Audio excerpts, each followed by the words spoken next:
असलामुअलैकुम दोस्तों, तुसी वेख रहे हो पाक पंजाब टीवी ते मैं हाँ तुहाडा दोस्त अब्दुल वाहिद।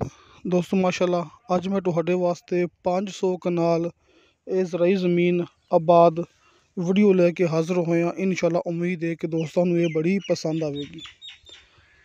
सामने दोस्तों मेन रोड नज़र आ गया होना जिथे गाड़ियाँ जा रही ने। यह भरावां दे सामने मेन रोड ज़िला रावलपिंडी तहसील गुजर खान ते मेन रोड ते इस ज़मीन का बहुत वड्डा फ्रंट है जी।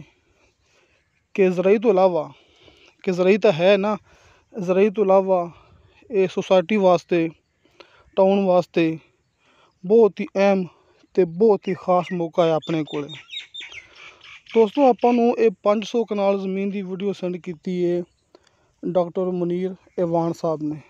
तो डॉक्टर मुनीर ऐवान साहब का WhatsApp number and call number भरावां नूं सामने स्क्रीन ते मिल जाएगा। दोस्तों कंप्यूटराइज रिकॉर्ड ते रजिस्ट्री इंतकालशुदा अपने को 500 कनाल ज़मीन है।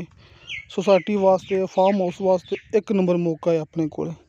इनकी डिमांड की मालिक ने 13 लाख रुपया फी कनाल के हिसाब नाल।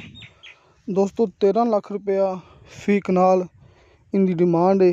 हल्की फुल्की कमी पेशी प्यार मुहब्बत हो जाएगा। जिमें कि आप दोस्तों नाल दिखाया भी सी कि आप बिल्कुल मेन रोड के नाल हाँ कि अपनी ज़मीन का मेन रोड ते बहुत वड्डा फ्रंट है ये। ज़िला रावलपिंडी तहसील गुजर खान। तो दोस्तों इंशाअल्लाह ताला बशरते ज़िंदगी व फजले खुदा मिलांगे अगली वीडियो ते। अल्लाह हाफिज़।